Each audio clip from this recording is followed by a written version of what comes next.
He just collapsed. I don't know what happened. We've got him, ma'am.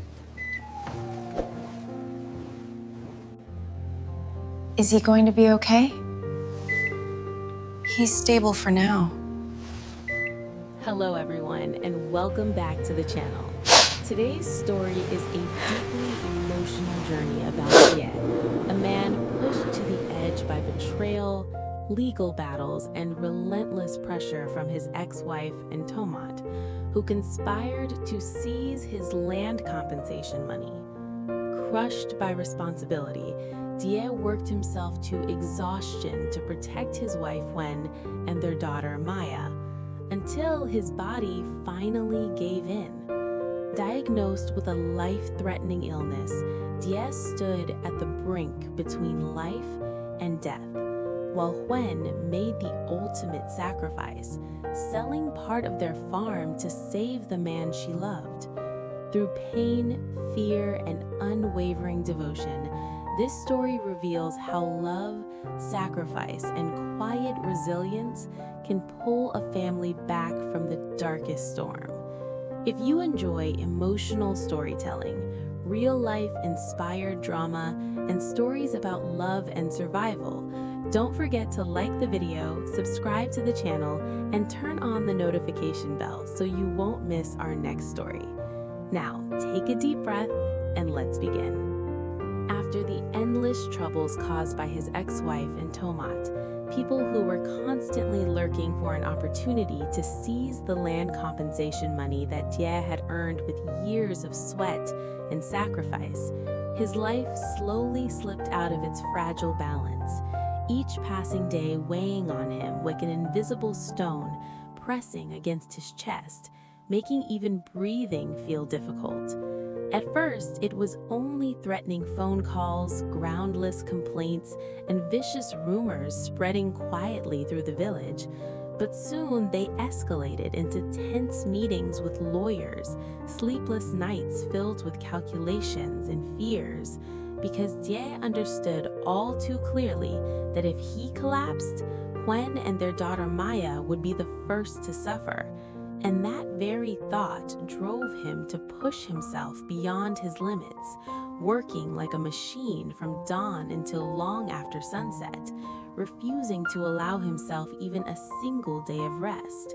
The sun and wind in the fields slowly carving his body down to skin and bone, family meals becoming fewer as he returned home later and later, sometimes swallowing only a sip of water before heading back out, while Huyen often saw him sitting silently on the porch at midnight, his shoulders slumped as if carrying the weight of the sky.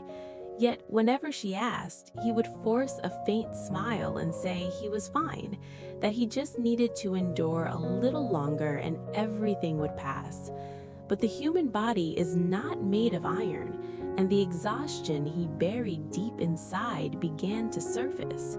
He lost his appetite, grew visibly thinner, his face turned pale, his eyes sunken from lack of sleep.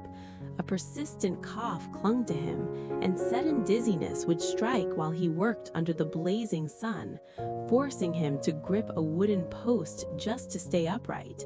Still, he hid it all, enduring silently so Huyen would not worry.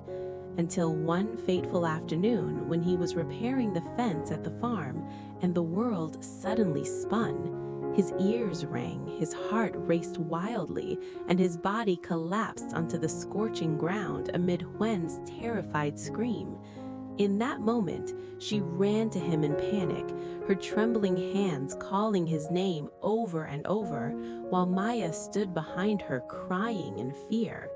The sight of Die lying motionless on the earth, cutting straight into Huyen's heart like a blade, leaving her no room to think of anything except rushing him to the hospital, a small district hospital filled with the sharp smell of disinfectant and long, cold corridors, where Die lay on the bed, so thin that Huyen could not bear to look at him for long, only clinging tightly to his hand as if letting go would cause him to disappear. After countless tests and agonizing hours of waiting, the doctor asked Huyen to step into a separate room, his calm voice and serious gaze making her heart pound violently as he told her that Die was suffering from a life-threatening illness and needed immediate treatment, or the consequences would be dire.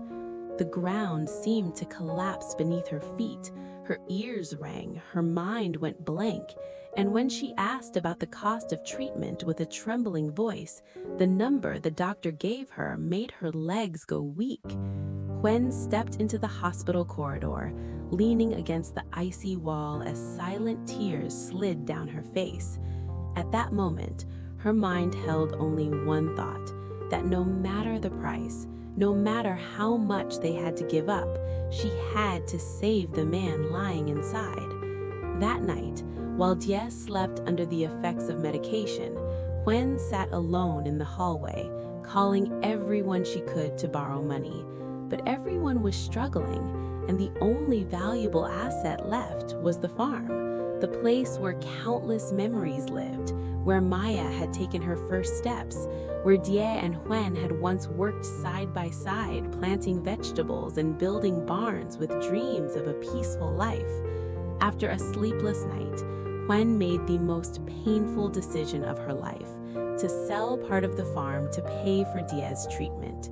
The day she signed the transfer papers, her hands shook uncontrollably, her throat tightened, and she turned her face away, unable to look at the familiar land one last time, fearing that even a glance would break her.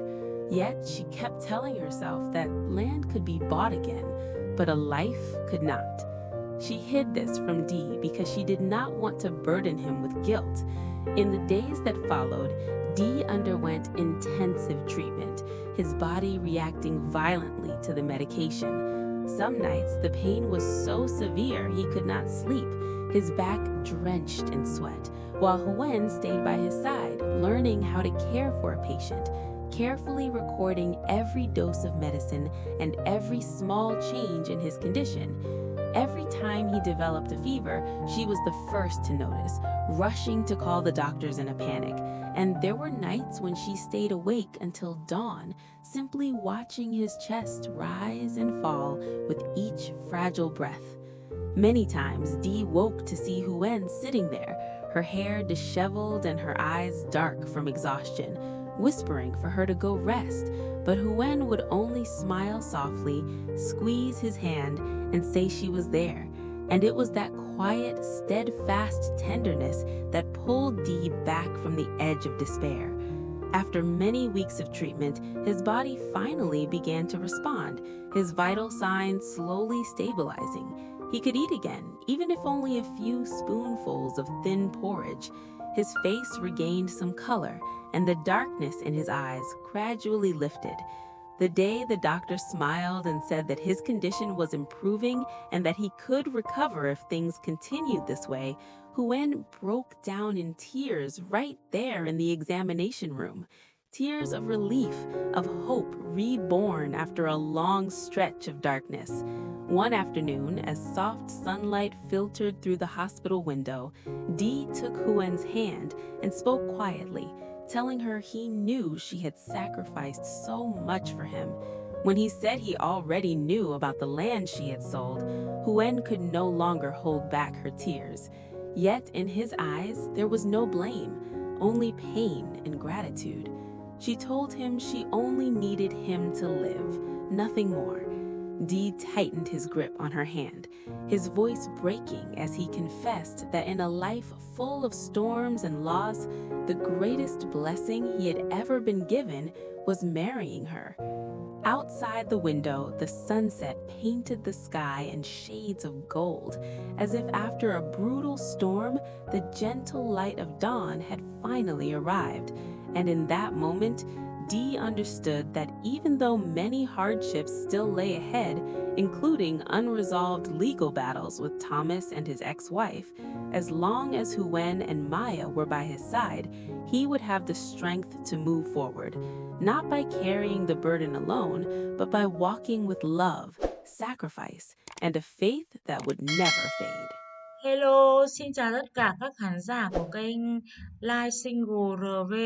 Vậy là trong câu chuyện của chúng ta ngày hôm nay thì Đệ đã bị kiệt sức và được Huyền đưa đến bệnh viện chữa trị và cấp cứu. Và có một điều đặc biệt đó chính là việc Đệ đã mắc phải một căn bệnh rất là hiếm gặp. Điều đó khiến cho việc cứu chữa cho anh gặp rất là nhiều rắc rối và có nguy cơ là anh sẽ không thể qua khỏi, vì số tiền chữa bệnh cho anh là một số tiền rất lớn. Liệu rằng cái số tiền này thì Huyền và Đệ sẽ kiếm ở đâu ra? Mọi tình tiết hấp dẫn sẽ được còn kể ở video tiếp theo. Các bạn hãy bấm vào nút subscribe để đăng ký kênh nha. Đặc biệt đừng quên bấm like, share và để lại bình luận ở dưới video. Xin chào và hẹn gặp lại các bạn vào tập ngày mai. Bye bye, see you soon.